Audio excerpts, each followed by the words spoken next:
वंदे मातरम, वंदे मातरम। आज डीडीए के इस भवन में और मुझे बहुत ऊर्जा भी मिली है कि आपके बीच में यहाँ उपस्थित हूँ। इस मीटिंग में हमारे साथ उपस्थित डीडीए इंजीनियर एसोसिएशन के प्रेसिडेंट और अब भारतीय जनता पार्टी के नेता परम यादव जी, जो इंजीनियर्स के हितों की लड़ाई शुरू से लड़ते रहे हैं और एक मुखर होकर लड़ाई लड़ी है, ऐसे हमारे मित्र श्री परम यादव जी। और आज की मीटिंग में यहाँ उपस्थित इंजीनियर अश्विनी कुमार जी, जो चीफ इंजीनियर हेडक्वार्टर, यहाँ उपस्थित कमिश्नर प्लानिंग विनीत जैन जी, डीवी राघव जी, अनिल गोयल जी, वी के वत्स जी जो संचालन कर रहे थे अभी, अनिल सिंह जी, सुरेश शर्मा जी, एस के बंसल जी, के जी गुप्ता जी और यहाँ उपस्थित सभी इंजीनियर्स भाइयों। यहाँ हमारे साथ भारतीय जनता पार्टी के प्रदेश के उपाध्यक्ष मेरे साथी राजन तिवारी जी भी हैं। पिछली बार जब मैं आया था यहाँ पर इस हॉल में तो मकसद एक था और मैं वास्तव में उस मीटिंग को देख के आपसे मिलकर बहुत अभिभूत हुआ था। अक्सर क्या होता है कि जो सरकारी गवर्नमेंट एम्प्लॉय ऑफिसर्स होते हैं वो अपने काम में बिजी रहते हैं, लेकिन एक देश के लिए, एक धर्म के लिए, एक राम मंदिर के लिए आपने जो कंट्रीब्यूशन दिया है आउट ऑफ वे जाके, वो वास्तव में आपकी भावनाएं और आपकी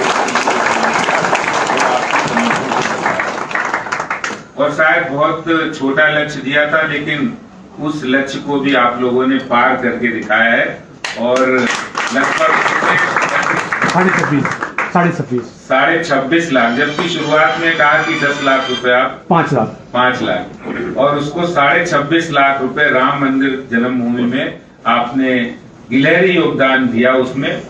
उसके लिए आप लोग सब लोग बधाई के पात्र हैं। आज मैं परम जी से कई बार बात होती रहती है। पहले भारतीय जनता पार्टी में कई सेल्स हो, वो CA cell, legal cell, advocate cell, professional cell होते और बहुत दिनों से विचारणीय प्रश्न था कि जब इंजीनियर्स इतना देश की सेवा में काम करते, अपना कंट्रीब्यूशन देते हैं, कोई फील्ड हो, अगर इंजीनियर वहां चले जाते हैं, इंजीनियर का कंट्रीब्यूशन हो जाता है तो उस समस्या का समाधान ग्रास रूट लेवल पे होता है। वो चाहे सीवरेज की हो, वो कोई सड़क की हो, वो कोई फ्लड डिपार्टमेंट हो, या फिर डीएसआईडीसी हो, या फिर बिल्डिंग से रिलेटेड हो, हाउसिंग से रिलेटेड, यानी हर समस्या का जो टेक्निकल और बारीक समाधान वो इंजीनियर्स के द्वारा होता है। उनका देश की कंट्रीब्यूशन, देश के निर्माण में बहुत बड़ा कंट्रीब्यूशन है और आज का नहीं है। अगर शायद इंजीनियर नहीं होते तो भगवान राम भी लंका पर विजय प्राप्त इसको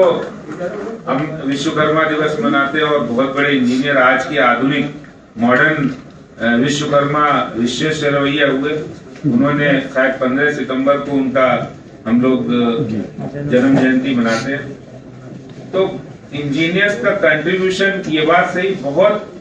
ग्राउंड लेवल पे है और हमारी सोसाइटी में इतना वोकल वो बात नहीं आ पाती कि जब हम कोई प्लेटफॉर्म तैयार करते हैं, पॉलिटिकल हो, सोशल हो।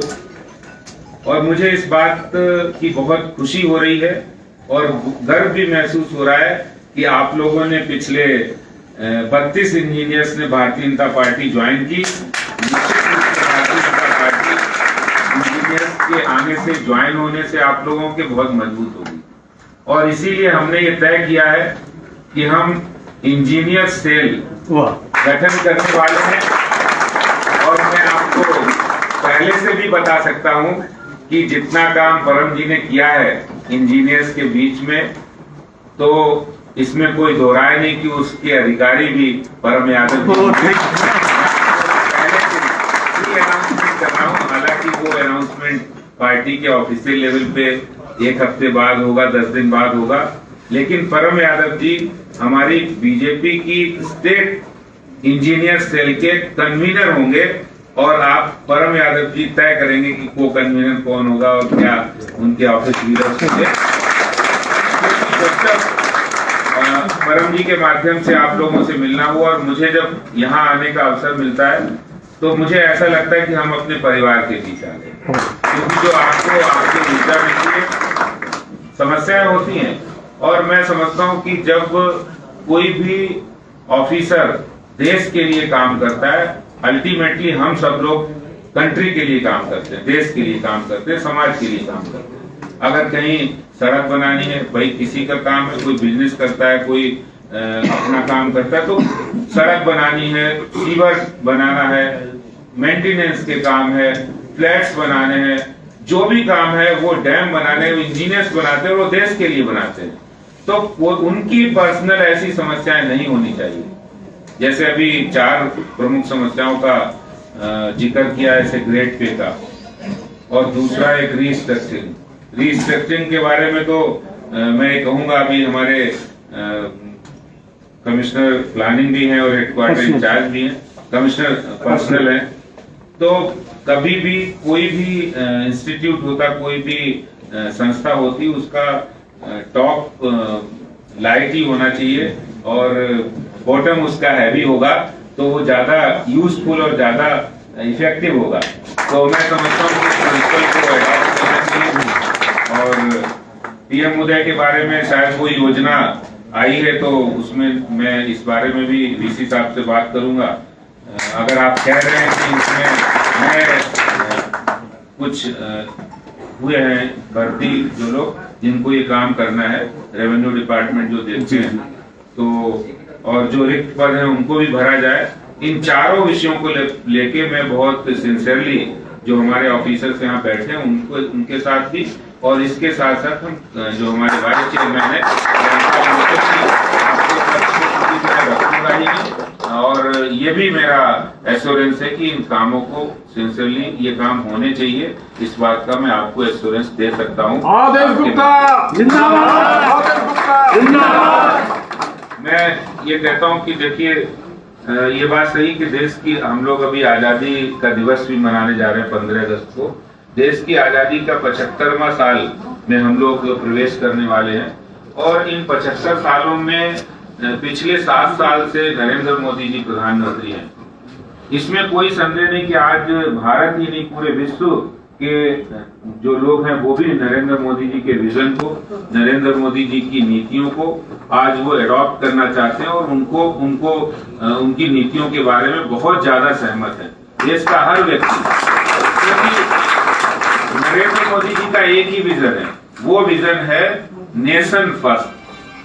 नेशन फर्स्ट सेकेंडरी कोई भी चीज है, वो पार्टी हो सकती है, कोई हम हो सकते हैं, कोई व्यक्ति हो सकता है, लेकिन जहां देश प्रथम की बात है वहां नरेंद्र मोदी जी कोई कंप्रोमाइज नहीं करते हैं। ये उन्होंने अपने कामों में 7 साल में करके दिखाया है। और मैं ये दावे के साथ कहता हूं, कोई भी ऑफिसर्स हो या कोई टेक्नोक्रेट हो